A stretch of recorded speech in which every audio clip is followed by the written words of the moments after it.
সুপ্রিয় শিক্ষার্থীবৃন্দু, আসসালামু আলাইকুম ওয়া রাহমাতুল্লাহি ওয়া বারাকাতুহু। Shimul memorial north south school and কলেজে প্রথম শ্রেণীর ইসলাম ধর্ম ক্লাসে ছোট্ট সোনামণিদেরকে স্বাগত। ছোট্ট সোনামণিরা, আশা করছি আল্লাহর অশেষ মেহেরবানিতে বাসার সবাইকে নিয়ে ভালো আছো, সুস্থ আছো, নিরাপদে আছো। আলহামদুলিল্লাহ, আমিও আল্লাহর অশেষ মেহেরবানিতে ভালো আছি। ছোট্ট সোনামণিরা, আশা করছি গতদিনকের ফিডব্যাকের শীটটি সুন্দরভাবে কমপ্লিট করেছ। আবারও আজকে নতুন ক্লাস নিয়ে তোমাদের সামনে হাজির হয়েছি। আজকে ক্লাস উপস্থাপনে আছি আমি মোহাম্মদ মিজানুর রহমান, সহকারী শিক্ষক, Shimul memorial north south school and college, Rajshahi. ছোট্ট সোনামণিরা, তাহলে প্রতিদিনের ন্যায় আজকেও আমাদের ক্লাসকে আমরা দুটি অংশে বিভক্ত করেছি। প্রথম অংশটি আমরা ক্লাস করব হোয়াইট বোর্ডে, আর দ্বিতীয় অংশটি আমরা ক্লাস করব প্রজেক্টরে। ছোট সোনামণিরা, তাহলে তোমরা সবাই শীট নিয়ে লেখার জন্য প্রস্তুত হয়ে যাও। আমরা বোর্ডে চলে যাচ্ছি।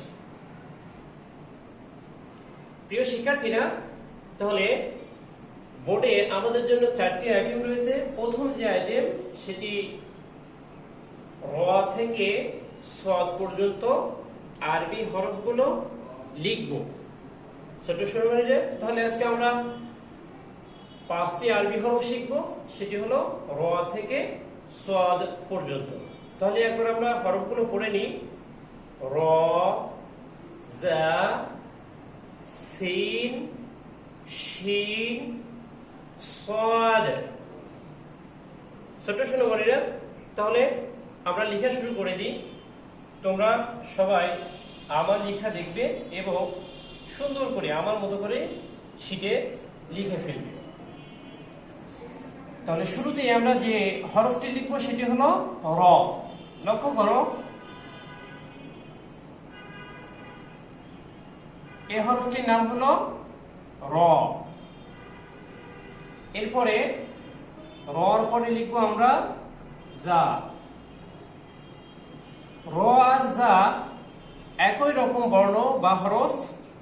র খালি, যার উপরে এক নোক্তা, নোক্তার মাঝখানে ফাঁকা থাকবে না। এরপর লিখবো আমরা সিন। সিনের 3টি মাথা হবে, এই যে 1টি, 2টি, 3টি, আর এই 3টির থেকে নিয়ে আমরা ঘুরিয়ে দেব। তাহলে হলো সিন। সিন বলার সময় আমাদের 2 দাঁতের মাঝখান দিয়ে বাতাস বের হয়ে যাবে, সিন।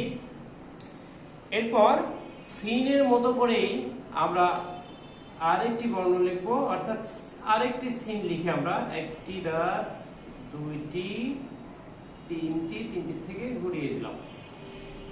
সিনের মাঝখানে, সিনের উপরে কোনো নোক্তা হবে না, আর সিনের উপরে 3 নোক্তা। তাহলে নোক্তাগুলো মাঝখানে ফাঁকা থাকবে না, 3টি নোক্তা দিয়ে 1টি, 2টি, আর এই হলো 3টি।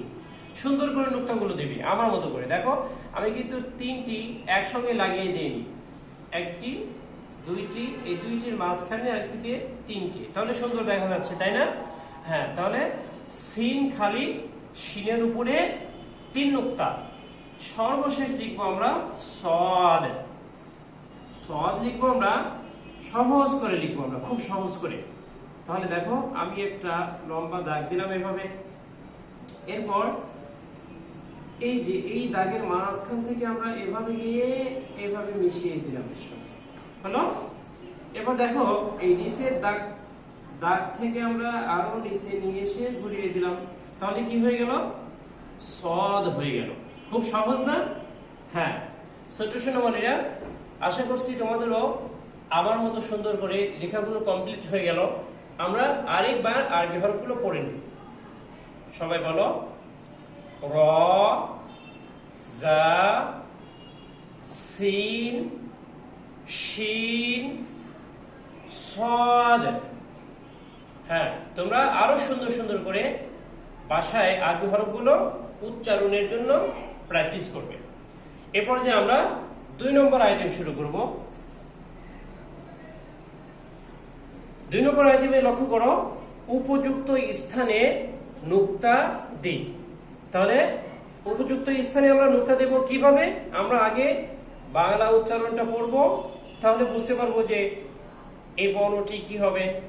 তাহলে বাংলা উচ্চারণ পড়ার পর আমরা সেই হরফের কয়টি নুক্তা হবে সেই নুক্তাগুলো বসিয়ে দেব। তাহলে এখানে কি লেখা আছে? রস্বই অন্তস্থ অ আকার। এর উচ্চারণ আমরা সবাই জানি, এটি হলো ইয়া। আর ইয়ার কোথায় নুক্তা হবে? ইয়ার নিচে নুক্তা হবে। কয়টি নুক্তা? 2টি নুক্তা। ইয়ার নিচে 2 নুক্তা। এরপর এই উচ্চারণটি আমরা করি গ রস্বই দন্ত ন, কি হলো? গইন। তাহলে আইন খালি গয়নের উপর কয় নুক্তা? 1 নুক্তা। এরপর দন্তন্য দীর্ঘ দন্তন্য, এর উচ্চারণ হলো নুন। নুনের পেটে কয় নুক্তা? 1 নুক্তা। এই যে মাঝখানে আমরা নুক্তা দিয়ে দিলাম। এরপর সর্বশেষ অন্তস্থ জ। অন্তস্থ জতে জ হবে, জর উপরে কয় নুক্তা হবে? 1 নুক্তা হবে। প্রিয় শিক্ষার্থীরা, তাহলে ইয়া গইন নুন র 2 নম্বর আইটেমও আমরা কমপ্লিট করে ফেললাম। এরপরে যে 3 নম্বর আইটেম, এক কথায় উত্তর লিখি। ক নম্বর, আল কোরআনে মোট কতটি সূরা আছে? আল কোরআনে মোট 114টি সূরা আছে। তাহলে আমরা এটি ডিজিটাল, এটা আমরা অঙ্কে লিখব 114। তাহলে 1 1 4, তাহলে কত হলো? 114। আর এর সঙ্গে আমরা একটা টি লিখে দেব, রস্বইকারে টি। 114টি। পবিত্র কুরআনুল কারীমে মোট 114টি সূরা রয়েছে। খ নম্বর, ছোট ছোট কিতাবকে কি বলে? ছোট ছোট কিতাব বলতে এই যে কুরআনুল কারীমের অর্থাৎ বড় যে 4টি কিতাব, তাওরাত, জাবুর, ইনজিল, কোরআন, এই 4টি কিতাব ছাড়াও আরো যে কিতাবগুলো আছে সেগুলো ছোট। আর এই ছোট ছোট কিতাবকে আরবিতে কি বলে? এগুলো হলো সহিফা। প্রিয় শিক্ষার্থীরা, কি বললাম আমি? সহিফা। তাহলে সহিফা আমরা বানান করে লিখি, দন্তস্ব হয় রস্বই ফয়াকারে ফা, সহিফা। প্রিয় শিক্ষার্থীরা, তাহলে ছোট ছোট কিতাবকে কি বলে? সহিফা বলে। দন্তস্ব হয় রস্বই ফয়াকারে ফা, সহিফা। গ নম্বর, প্রধান আসমানি কিতাব কতটি? অর্থাৎ আমরা আগের গুলো লিখলাম সহিফা, লিখলাম ছোট ছোট কিতাব। আর এখানে বলছে প্রধান আসমানি কিতাব কতটি? প্রধান আসমানি কিতাব হলো 4টি। তাহলে আমরা একটা 4 লিখে দিই, এর সঙ্গে টয়রস্বইকারে টি, 4টি। প্রিয় শিক্ষার্থীরা, তাহলে আমরা 3 নম্বর আইটেম কমপ্লিট করে ফেললাম। এরপর যে আমরা 4 নম্বর আইটেম শুরু করব। 4 নম্বর আইটেমে লক্ষ্য করো কি লেখা আছে? সঠিক উত্তরের উপর টিক চিহ্ন দিই। তাহলে যেটি সঠিক হবে তার উপর আমরা টিক চিহ্ন দিব। আমরা 3 নম্বর আইটেমে পড়লাম ছোট ছোট কিতাবকে কি বলে? সহিফা বলে। এখন আমরা জানবো যে সহিফা কি। সহিফা অর্থ কি? সহিফা অর্থ পুস্তিকা, নূর, নাকি বড় কিতাব? সহিফা শব্দের শাব্দিক অর্থ হলো পুস্তিকা, অর্থাৎ ছোট ছোট কিতাব। সর্বমোট আসমানি কিতাব কতটি? সর্বমোট আসমানি কিতাব কতটি? 103টি, 104টি, নাকি 105টি? 104টি। সর্বমোট আসমানি কিতাব 104টি। আল কুরআন কার উপরে নাজিল করা হয়? হযরত মুহাম্মদ সাল্লাল্লাহু আলাইহি ওয়াসাল্লামের উপর। হযরত দাউদ আলাইহিস সালামের উপর নাকি হযরত মুসা আলাইহিস সালামের উপরে? আমরা সবাই জানি আল কুরআন কার উপর নাযিল হয়েছে? আল কুরআন নাযিল হয়েছে হযরত মুহাম্মদ সাল্লাল্লাহু আলাইহি ওয়াসাল্লামের উপরে। প্রিয় শিক্ষার্থীরা, আমরা আরেকবার জেনে নিই সহিফা অর্থ কি। সহিফা অর্থ হলো পুস্তিকা। সর্বমোট আসমানি কিতাব কতটি? 104টি। আল কুরআন কার উপরে নাযিল করা হয়? হযরত মুহাম্মদ সাল্লাল্লাহু আলাইহি ওয়াসাল্লামের উপরে নাযিল করা হয়। প্রিয় শিক্ষার্থীরা, তাহলে আমরা 1, 2 এবং 3, 4 নম্বর আইটেমও কমপ্লিট করে ফেললাম। এই পর্যায়ে আমরা চলে যাচ্ছি প্রজেক্টরে। প্রিয় শিক্ষার্থীরা, তাহলে আমরা প্রজেক্টরের ক্লাস শুরু করছি। প্রজেক্টরে আমরা শুরু করছি 5 নম্বর আইটেম দিয়ে। দেখো 5 নম্বর আইটেম আমরা কি করব? নিচে প্রশ্নের উত্তরগুলো মুখে মুখে শিখি, অর্থাৎ আমরা মুখে মুখে এই প্রশ্নের উত্তরগুলো শিখে নিব বা মুখস্থ করে ফেলব। কয় নম্বর? প্রধান আসমানি কিতাবগুলোর নাম বলুন। তাহলে প্রধান আসমানি কিতাব 4টি, সেই 4টি প্রধান আসমানি কিতাবের নাম আমরা এখন মুখস্থ করে ফেলব। সবাই আমার সঙ্গে বলো। তাওরাত, জাবুর, ইনজিল, আল কুরআন। তাহলে প্রধান আসমানি কিতাব কয়টি? ছোট সরবলিনা 4টি। আমার সঙ্গে সঙ্গে বলো। তাওরাত, জাবুর, ইনজিল এবং আল কুরআন। তাহলে প্রধান আসমানি কিতাব 4টি, সেই 4টি প্রধান আসমানি কিতাবের আমরা নাম মুখস্থ করে ফেললাম। খ নম্বর, মুসলমানদের ধর্মগ্রন্থের নাম কি? আমরা সবাই জানি মুসলমানদের ধর্মগ্রন্থের নাম হলো আল কুরআন। আমরা সবাই আল কুরআন পড়ি না? এই যে সূরা ইখলাস, সূরা ফাতিহা, সূরা কাউসার, এগুলো সবই কি আল কুরআনের এক একটি সূরা। আর ইতিমধ্যে আমরা সেগুলো কি মুখস্থ করে ফেলেছি।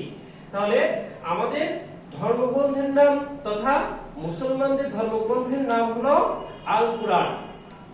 গ নম্বর, সহিফা অর্থ কি? সহিফা শব্দের শাব্দিক অর্থ হলো পুস্তিকা। সহিফা শব্দের শাব্দিক অর্থ কি সবাই বলো? হ্যাঁ, পুস্তিকা। আরেকবার আমরা বলি প্রধান আসমানি কিতাবগুলোর নাম। প্রধান আসমানি কিতাবগুলোর নাম কি? তাওরাত, জাবুর, ইনজিল এবং আল কুরআন। খ নম্বর, মুসলমানদের ধর্মগ্রন্থের নাম কি? মুসলমানদের ধর্মগ্রন্থের নাম হলো আল কুরআন। সহিফা শব্দের অর্থ কি? সহিফা অর্থ কি? সহিফা অর্থ হলো পুস্তিকা। প্রিয় শিক্ষার্থীরা, এই পর্যায়ে আমরা মৌখিক অংশটুকু সুন্দরভাবে আমরা শিখে নিই। আজকেও আমাদের জন্য রয়েছে সূরা ফাতিহা। সূরা ফাতিহা আমরা সুন্দর করে উচ্চারণ করে সুর করে মুখস্থ করে ফেলবো। ঠিক আছে? তাহলে আমার সঙ্গে সবাই শুরু করো। সবাই হাত বেঁধে ফেলো। ছেলেরা কোথায় হাত বাঁধবে? ছেলেরা নাভির নিচে আর মেয়েরা বুকের উপরে। আচ্ছা, তাহলে আমরা শুরু করি। আউযু বিল্লাহি মিনাশ শাইতানির রাজীম।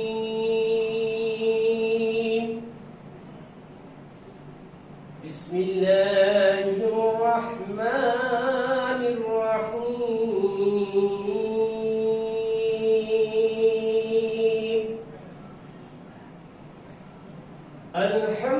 আলহামদুলিল্লাহি রাব্বিল আলামিন।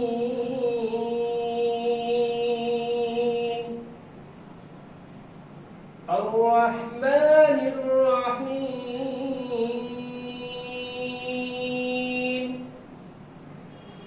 মালিকি ইয়াউমিদ্দিন।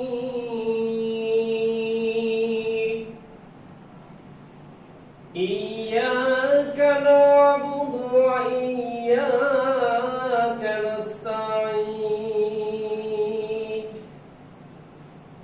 ইহদিনাস সিরাতাল মুস্তাকিম।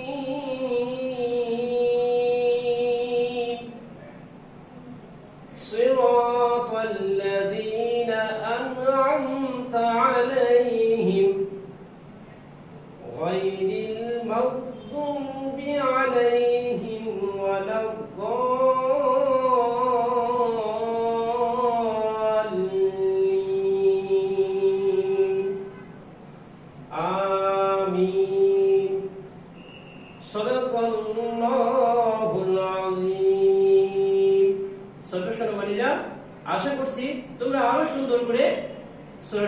পাঠ করতে শিখে গেছো। আরো সুন্দর করে, আরো খুব ভালো করে বলার জন্য বাসায় বারবার প্র্যাকটিস করবে। ছোট সোনামণিরা, আজকে যে ক্লাসটা আমরা করলাম, আজকের ক্লাসটির উপর আগামী দিন তোমাদের ফিডব্যাক নেওয়া হবে। আর ফিডব্যাক সুন্দর করে কমপ্লিট করতে হলে বাসায় আজকের ক্লাসটি আরো সুন্দর করে চর্চা করবে। আবারও বাসায় বারবার আরবি হরফগুলো সুন্দর করে লেখার চেষ্টা করবে, তাহলে আর আরবি লেখার কারেকশন দিতে হবে না। ঠিক আছে? তাহলে আজকের মতো এখানে শেষ করছি। আগামী দিনের আবার নতুন ক্লাসের আহ্বান জানাচ্ছি। সকলের সুস্বাস্থ্য দীর্ঘায়ু কামনা করছি। ওয়াখির দাওয়ানা আলহামদুলিল্লাহি রাব্বিল আলামিন। আসসালামু আলাইকুম ওয়া রাহমাতুল্লাহি ওয়া বারাকাতুহু।